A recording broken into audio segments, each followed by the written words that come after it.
Assalamualaikum warahmatullahi wabarakatuh. Perkenalkan, nama saya Rahman Rakim, NPM 211101036, jurusan Pendidikan Agama Islam, Universitas Islam Negeri Raden Intan Lampung. Di sini saya akan mencoba menjelaskan dan memaparkan materi yang ada di dalam mata kuliah Bahasa Indonesia yang diampu oleh dosen Miss Era Octaviona MPD, yaitu tentang kalimat efektif, kedudukan dan fungsi bahasa Indonesia, ketiga dan ragam bahasa Indonesia. Perlu lama lagi, mari kita ke materi yang pertama. Check it out. Materi yang pertama yaitu kalimat efektif. Apa sih kalimat efektif itu? Mungkin teman-teman sebagian ada yang belum tahu. Jadi saya akan kasih tahu, kalimat efektif adalah kalimat yang dapat mengungkapkan gagasan pembicara atau penulis secara tepat sehingga dapat dipahami oleh pendengar atau pembaca. Efektif dalam hal ini adalah ukuran kalimat yang memiliki kemampuan membangkitkan gagasan atau pemikiran dalam diri pendengar.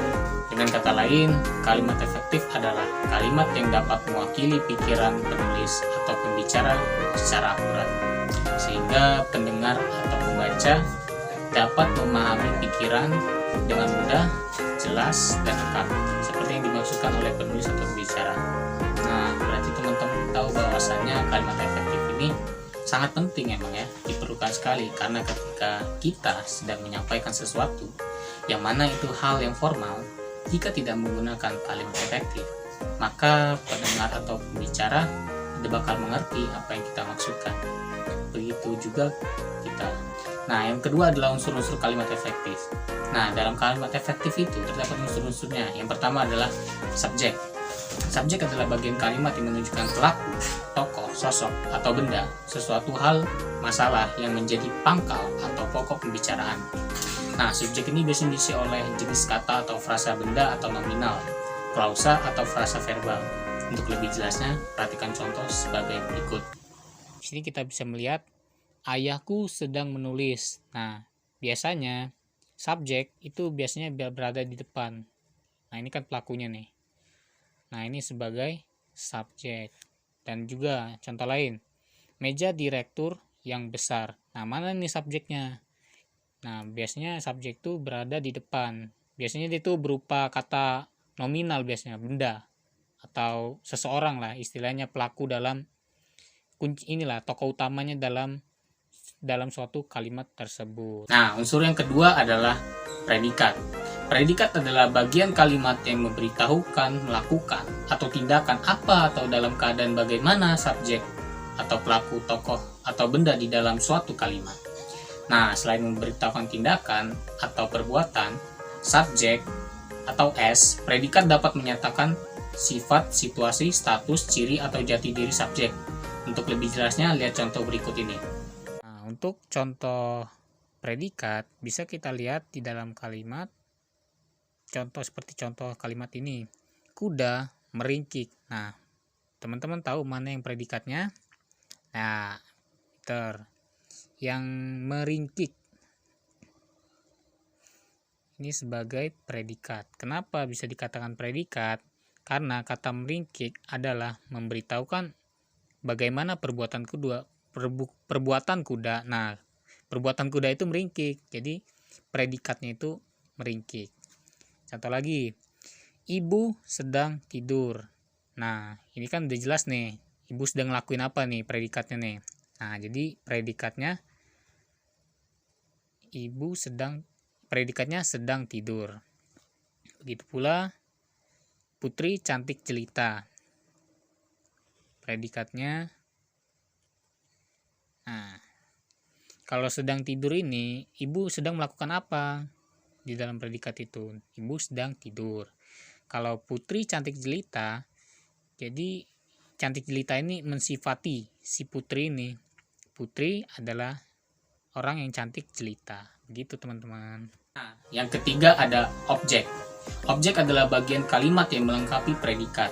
Objek pada umumnya diisi oleh nomina, frasa nominal, atau klausa.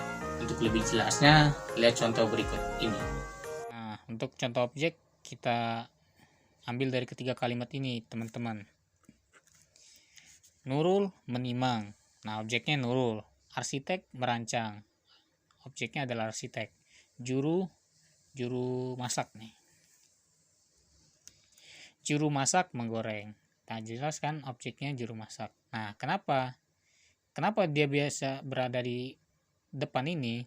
Karena kan ini kita tahu bahwa yang setelah objek ini kan ada predikat, misalnya menimang, merancang, menggoreng. Nah, kalau tanpa objek, nah si predikatnya ini nggak bisa menjelaskan melengkapi si suatu objek itu. Jadi harus sama-sama lengkap. Jadi misalnya kalau ada predikat harus ada objek. Jadi kalimatnya itu lebih lengkap.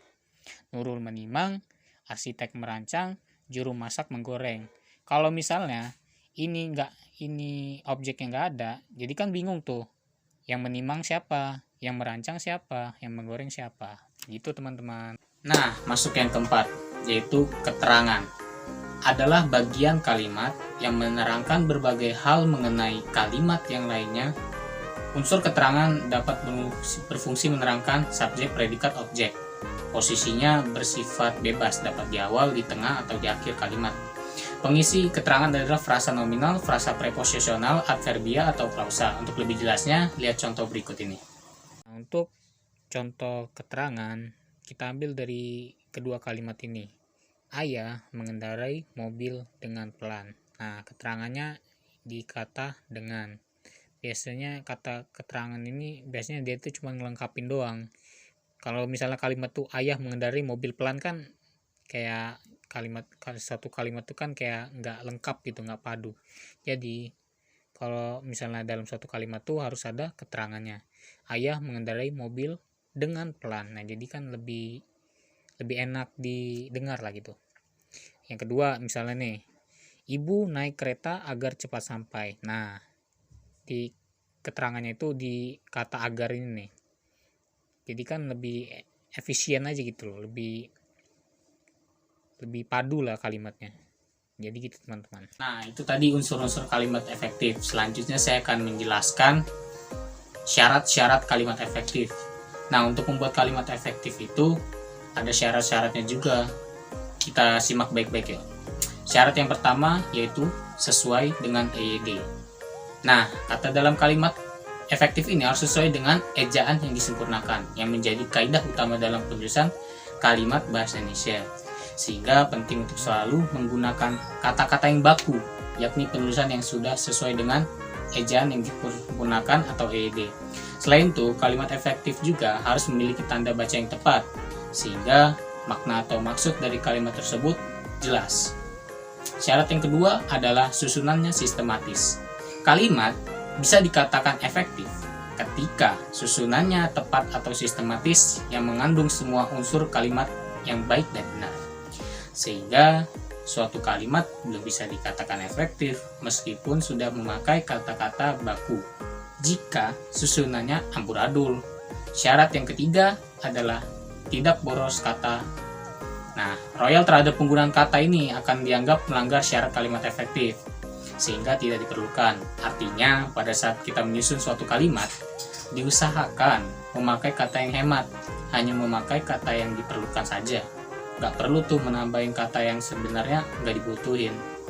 Hal ini akan membuat kalimat efektif itu menjadi panjang, namun maknanya bisa ambigu atau bahkan kosong. Sehingga kalimat yang panjang namun tidak efektif justru akan memusingkan pembacanya gitu. Jauh lebih baik menyusun kalimat pendek yang efektif agar pembaca paham. Syarat yang keempat adalah tidak ambigu. Syarat kalimat efektif berikutnya adalah memiliki makna yang jelas dan tidak ambigu. Penulis yang menyusun kalimat efektif akan mampu menjelaskan suatu hal dengan baik dan mudah dipahami, sehingga mencegah membaca melakukan multitafsir atau ambigu lah itulah istilahnya, sehingga pesan dalam tulisan tidak tersampaikan dengan baik, supaya makna dalam kalimat bebas dari resiko ambigu. Maka susunannya perlu dibuat ringkas dan sederhana. Selain itu, penyusunan kata demi kata juga harus sistematis dengan mengikuti panduan rumus SPOK. Pastikan pula penulis memakai kata yang baku dan sesuai EYD ya. Nah, itu syaratnya teman-teman. Semoga kalian paham ya. Selanjutnya saya akan menjelaskan ciri-ciri kalimat efektif. supaya lebih mudah dalam menyusun kalimat efektif, sekaligus menjadikannya memenuhi berbagai syarat kalimat efektif. Maka penting banget nih kita untuk mengetahui ciri-ciri kalimat efektif. Nah, kita masuk ke ciri-ciri pertama, yaitu kesepadanan. Adalah keseimbangan antara pikiran atau gagasan dan struktur bahasa yang dipakai.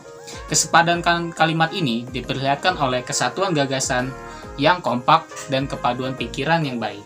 Saya kasih contoh misalnya. Nah, untuk contoh kesepadanan teman-teman bisa kita lihat dari kalimat ini. Bagi semua mahasiswa perguruan tinggi ini harus membayar UKT. Apakah kalimat ini sepadan? Tentu tidak. Karena apa?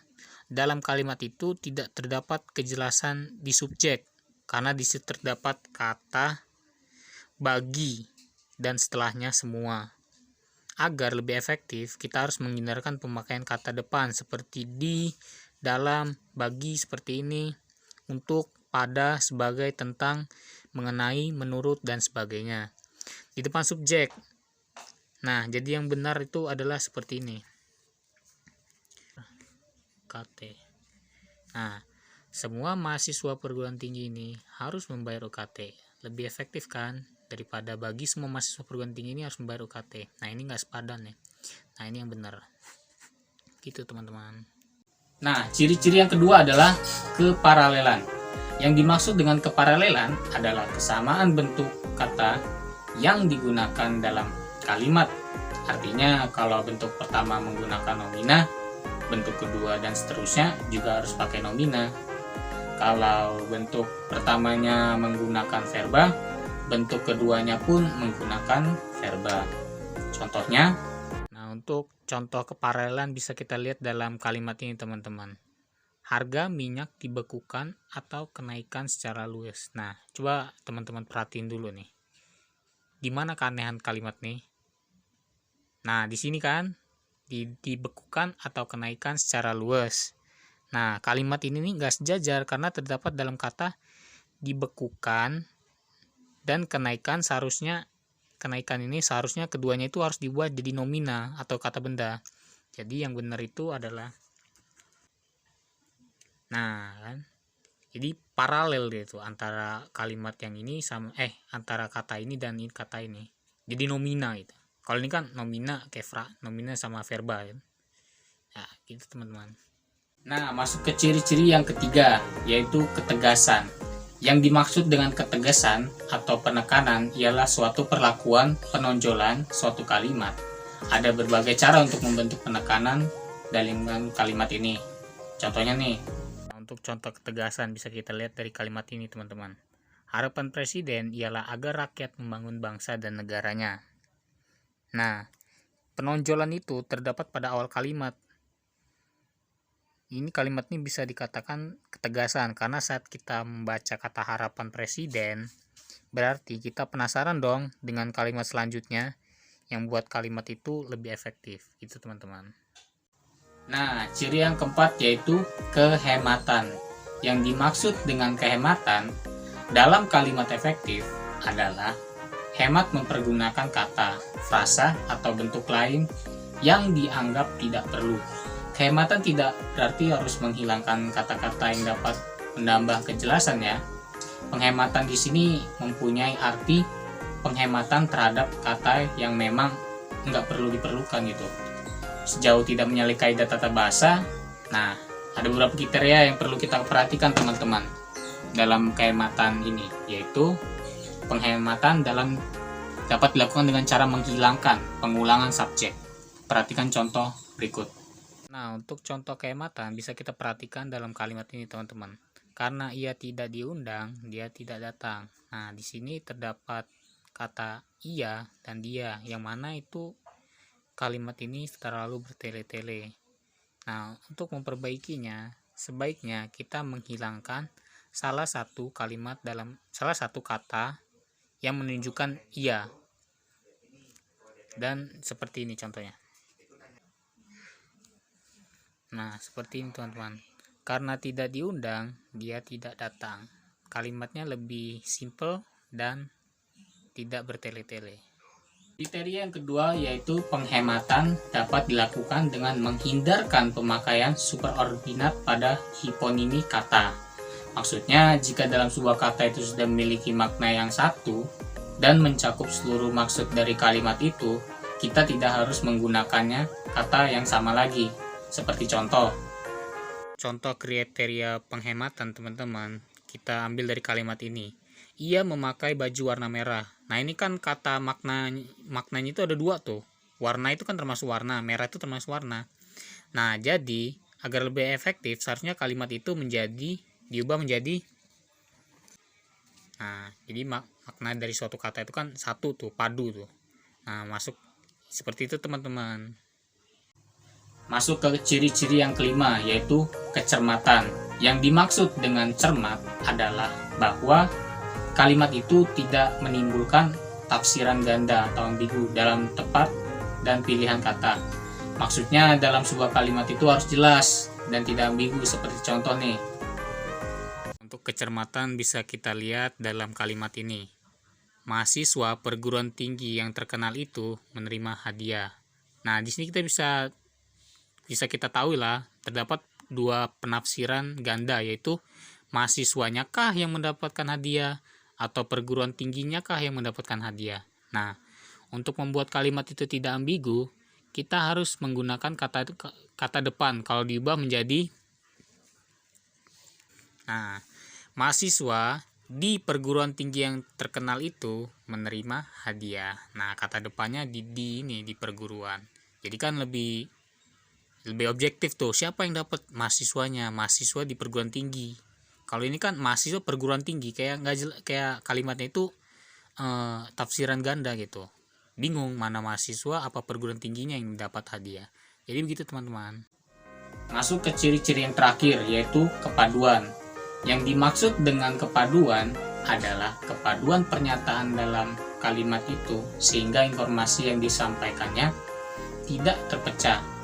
Kalimat yang padu tidak bertele-tele dan tidak mencerminkan cara berpikir yang tidak simetris, dan tidak perlu menyisipkan sebuah kata seperti daripada atau tentang antara predikat kata kerja dan objek penderita. Seperti contoh. Untuk contoh kepaduan bisa dilihat dari kalimat ini teman-teman. Mereka membicarakan daripada kehendak rakyat. Terdapat kata daripada, yang mana kata itu seharusnya nggak diperluin dalam kalimat efektif. Jika diubah menjadi seperti ini. Nah, lebih ringkas bukan? Mereka membicarakan kehendak rakyat. Jadi kalimatnya itu lebih singkat, simple, tapi maknanya itu dapat gitu. Oke teman-teman. Nah, itu ciri-ciri kalimat efektif teman-teman. Semoga teman-teman paham apa yang saya jelaskan. Masuk ke pembahasan selanjutnya, yaitu struktur kalimat efektif. Syarat kalimat efektif tidak harus mencakup semua unsur kalimat, yaitu subjek, predikat, objek, keterangan, dan pelengkap, SPOK. Sebab struktur kalimat efektif terbagi menjadi 3 jenis dan tidak semuanya harus disusun membentuk SPOK untuk memenuhi syarat kalimat efektif. Kita masuk ke penjelasan berikut. Yang pertama ada struktur kalimat efektif umum. Struktur kalimat efektif umum biasanya terdapat unsur-unsur yang terbagi menjadi 2, yakni unsur wajib dan unsur tidak wajib. Unsur wajib sebagai syarat kalimat efektif adalah subjek dan predikat, sedangkan unsur tidak wajib adalah unsur yang boleh disertakan dan tidak disertakan, termasuk kata kerja, keterangan, dan pelengkap. Contoh. Nah, untuk contoh struktur kalimat efektif umum ini terdapat, kita lihat dalam kalimat ini. Ibu sedang memasak. Nah, ini kan nggak perlu lengkap-lengkap amat sih ya. Jadi kita ini aja. Ibu ini sebagai subjek. Nah, predikatnya ini sedang memasak. Nah, ini termasuk struktur kalimat efektif. Udah efektif ini. Nah, itu begitu juga contoh yang lain, yang lengkapnya. Ibu sedang memasak sayur di dapur. Nah, ibu sebagai subjek, sedang memasak jadi predikat, sayur jadi objek, di dapur keterangan. Jadi lebih lengkap ya, SPOK. Selanjutnya yang kedua, struktur kalimat efektif paralel. Struktur kalimat efektif paralel adalah struktur kalimat yang menggunakan bentuk bahasa sama dalam satu susunan serial untuk memenuhi syarat kalimat efektif. Struktur kalimat efektif paralel ini terbagi menjadi dua, yakni kesejajaran bentuk dan kesejajaran makna. Jika sebuah kalimat dinyatakan dengan frasa, maka ide yang harus sama dinyatakan dengan frasa. Jika sebuah ide dalam suatu kalimat dinyatakan dengan kata benda, maka ide lain sama harus dinyatakan sebagai kata benda. Demikian pula sebuah ide dalam kalimat yang dinyatakan dengan kata kerja, maka ide lainnya juga dijelaskan menggunakan kata kerja. Contoh kalimat seperti ini. Demensia adalah penyakit orang lansia yang paling berbahaya sebab cara pencegahan dan pengobatannya belum diketahui. Nah, paralelnya itu terdapat dalam kata pencegahan dan pencegahan dan pengobatannya. Nah, ini paralel nih, sama. Yang ketiga, struktur kalimat efektif periodik. Struktur kalimat efektif periodik adalah struktur kalimat lebih mengemukakan unsur-unsur tambahan baru untuk menuju unsur intinya. Struktur ini dilakukan agar bisa menarik perhatian pembaca sebagai syarat kalimat efektif. Untuk contoh struktur kalimat efektif periodik bisa kita lihat di kalimat ini. Oleh mahasiswa kemarin, jenazah yang busuk itu dikuburkan. Nah, unsur-unsur tambahan itu biasanya di awal kalimat agar dapat menarik pembaca untuk membaca lebih lanjut. Nah, misalnya di sini nih. Oleh mahasiswa. Jadi kan ini sebagai objek. Biasanya kan yang pertama itu subjek tuh biasanya tuh. Kayak apa ya?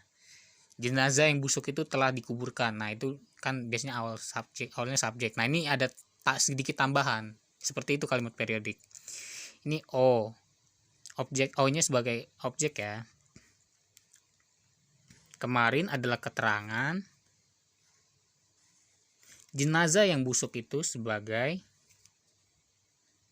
subjek, dikuburkan sebagai predikat. Nah, seperti itu teman-teman. Kesimpulan dari materi ini adalah teman-teman, kalimat efektif adalah kalimat yang dapat mengungkapkan gagasan pemakainya secara tepat dan dipahami oleh pendengar atau pembaca secara tepat pula.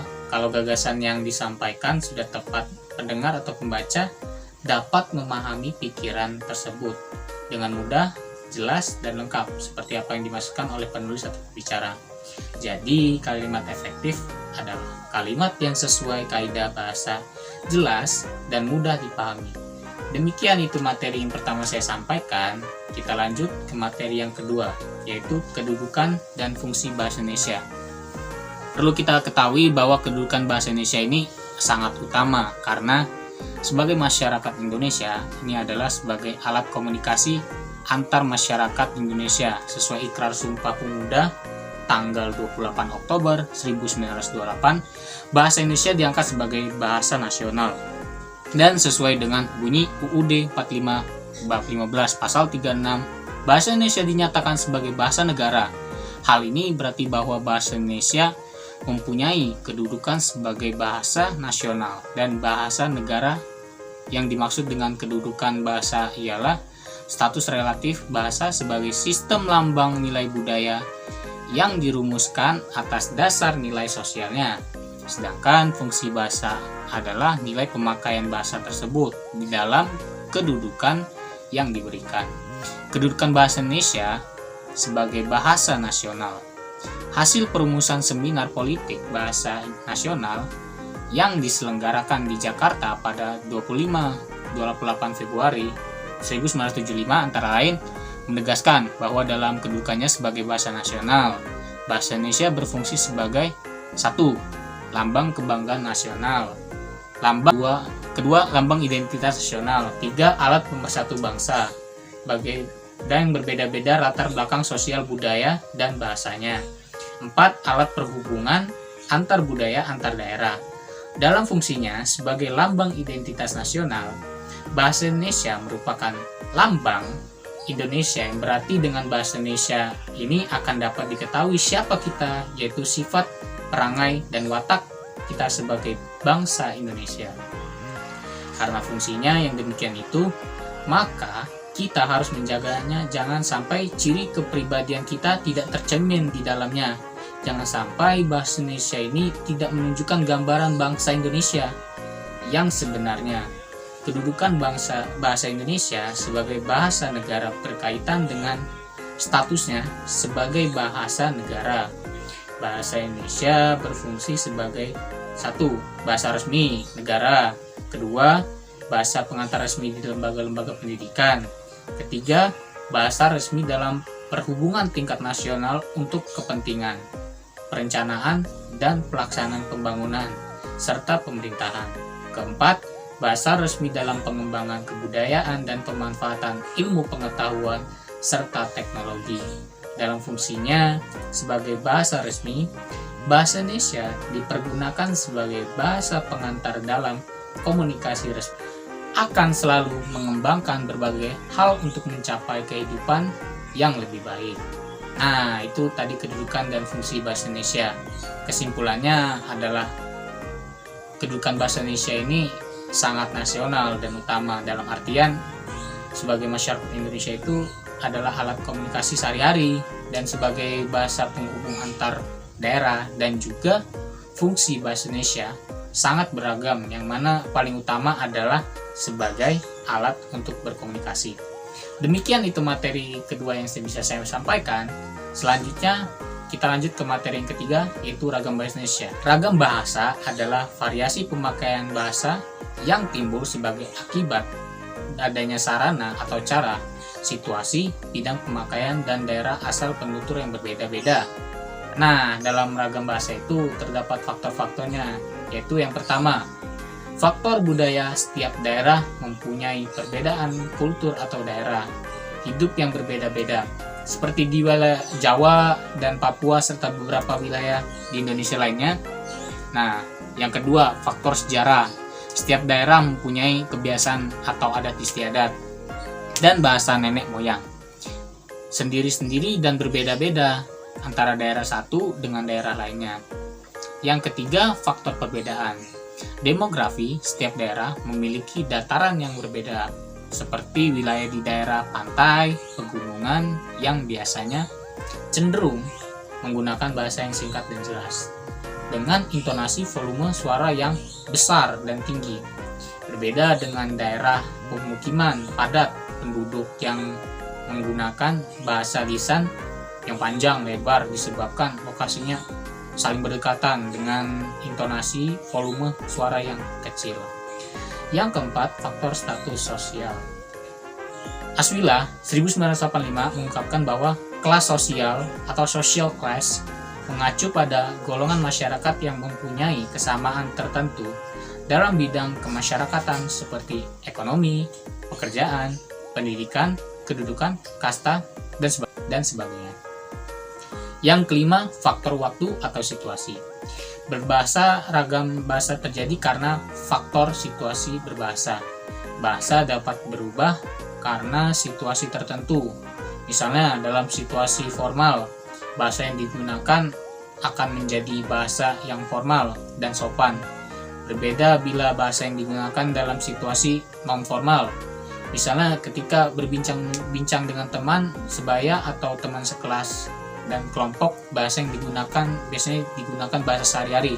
Namun kemungkinan juga bahasa yang digunakan ialah bahasa yang hanya dimengerti oleh sekelompok tersebut. Asal penutur yang berbeda-beda. Berdasarkan sarana atau cara berkomunikasi, ragam bahasa dapat dipilah menjadi dua, yaitu ragam lisan dan ragam tulis. Dilihat dari situasi, ragam bahasa ada yang dikenal sebagai ragam resmi dan ragam tidak resmi. Berdasarkan bidang pemakaian, diantaranya adalah dalam bahasa kedokteran, bisnis, agama, hukum, sastra, dan lain-lain. Sementara dilihat dari segi daerah penutur, ada yang disebut dialek Jakarta, dialek Jawa, dialek Bali, dan lain-lain. Oke teman-teman, mungkin itu yang bisa saya sampaikan. Gak kerasa kita udah di akhir video nih. Semoga video ini dapat dipahami oleh teman-teman semua dan dapat bermanfaat tentunya. Saya ucapkan terima kasih pada Miss Hera Octaviona yang sudah menonton video ini sampai habis. Semoga di mana ibu berada diberikan nikmat kesehatan selalu. Dan juga pada kelompok 2 dan 3 yang sudah memberikan referensi nih materi ini. Akhir kata saya ucapkan wassalamualaikum warahmatullahi wabarakatuh.